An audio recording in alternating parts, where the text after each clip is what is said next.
नमस्कार मित्रों, आज मैं आपको कुंडली में बनने वाले कुछ योगों के बारे में बताऊंगा।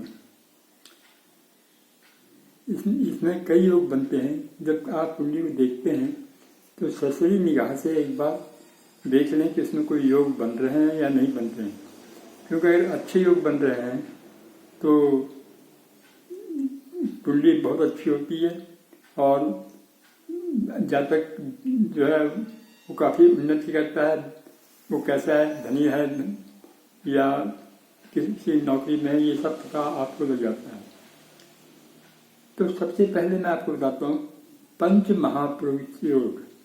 पंच महापुरुष योग, ये योग बहुत काम के हैं। ये 5 ग्रहों के से बनते हैं। ये 5 ग्रह हैं मंगल, बुध, गुरु, शुक्र और शनि। ये 5 ग्रह जो हैं, ये अगर केंद्र में हों या उच्च के हों तो उससे ये योग बनते हैं। तो मैं पहला योग आपको बताता हूँ मंगल के। मंगल अगर अपनी राशि में है या मकर राशि में उच्च हो जाता है और केंद्र में या त्रिकोण में बैठा है तो ये रुचक योग बनता है। रुचक योग का अर्थ ये होता है कि वो बहुत हिम्मती होता है, साहस से भरपूर होता है, धन कमाता है, अच्छी नौकरी करता है और शत्रुओं पर विजय प्राप्त करता है, अभिमानी भी होता है और कई गुण इसमें होते हैं क्योंकि वो बहुत प्रसिद्ध होता है। तो ये मंगल से बनने वाला योग है।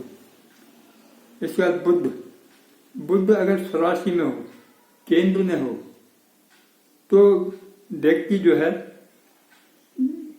तो भद्र योग बनता है।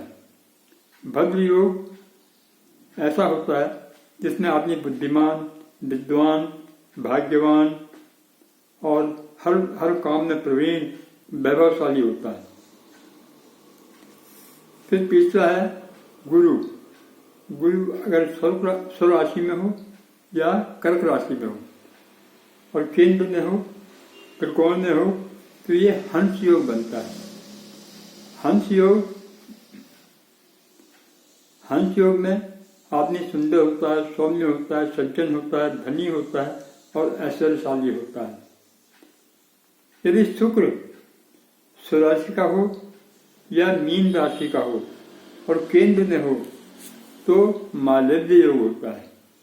मालव्य योग में ऐसा व्यक्ति धैर्यवान, स्वस्थ, विद्वान और शांत, स्त्री पुत्र सब होते हैं, सुखी होता है, हमेशा सुखी रहता है।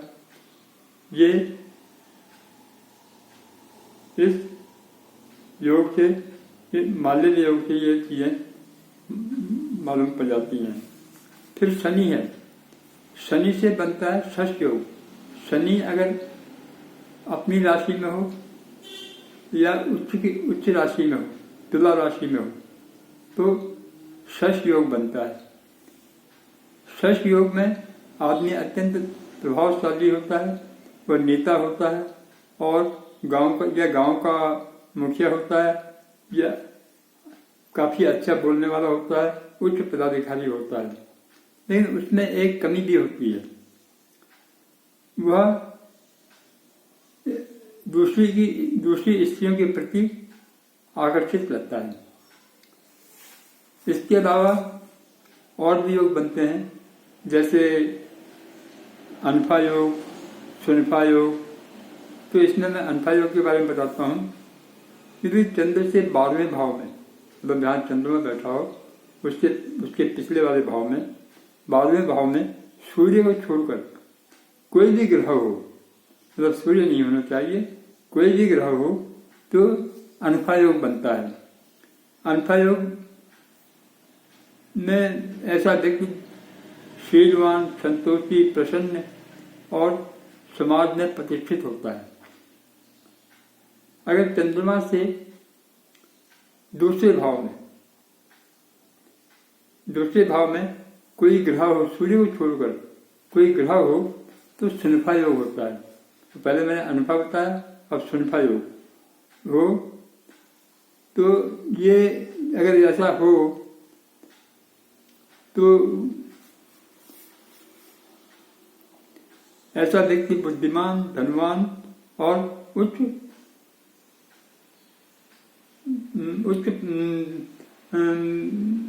पद पर जाता है। तीसरा है दुर्धारा योग।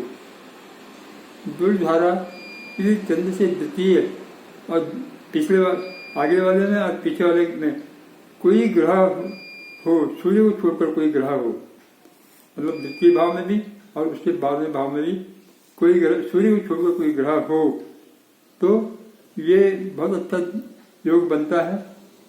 ऐसा व्यक्ति धनी, सुखी, कई वाहनों का रखवाला, कई तरह के सांस्कृतिक काम करने वाला और त्यागी होता है।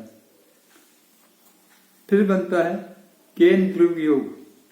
केन ध्रुव योग में यदि चंद्रमा से द्वितीय और द्वादश में कोई ग्रह न हो, अगर चंद्रमा के अगल बगल में कोई ग्रह न हो तो ये योग बनता है।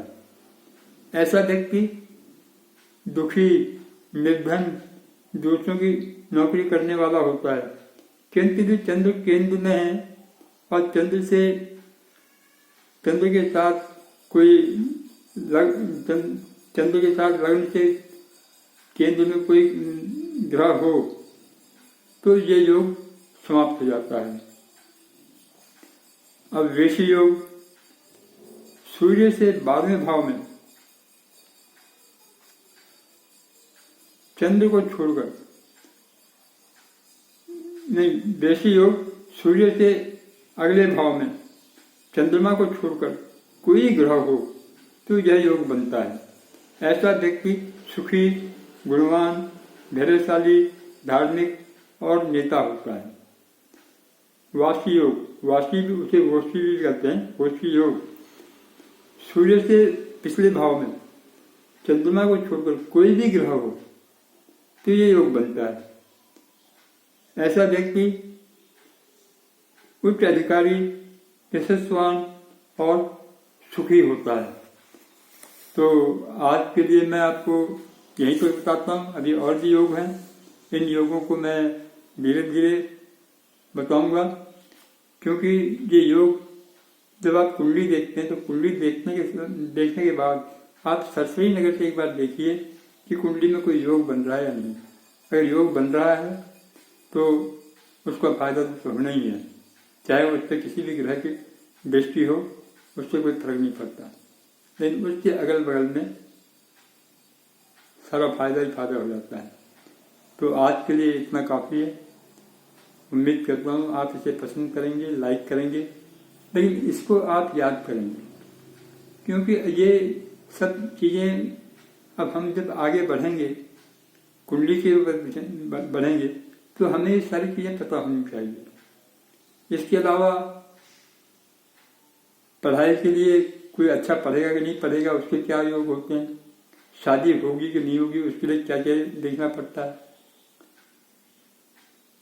विदेश जाएगा कि नहीं जाएगा, इसके लिए क्या देखना पड़ता है। ये सारी चीज़ें थोड़ी थोड़ी मैं आपको बताऊंगा जो मेन है, जिससे आप इसको अच्छी तरह से समझ लें, क्योंकि यही अब बहुत इम्पोर्टेंट है। इसके बाद कुंडली तो अपने आप ही समझ में आएगी। एक चीज़ और भी है, कई बार ऐसा होता है कि कोई अपनी जन्मपत्री दिखाने के लिए आपके पास आता है, वो जन्मपत्री देखता है, फिर पूछता है कि हमारी पत्नी को ऐसा हो गया है, उसके बारे में जान सकते हो, हमारी माता जी को ऐसा हो रहा है, हमारे पिताजी को ऐसा हो रहा है, हमारे भाई को ऐसा हो रहा है।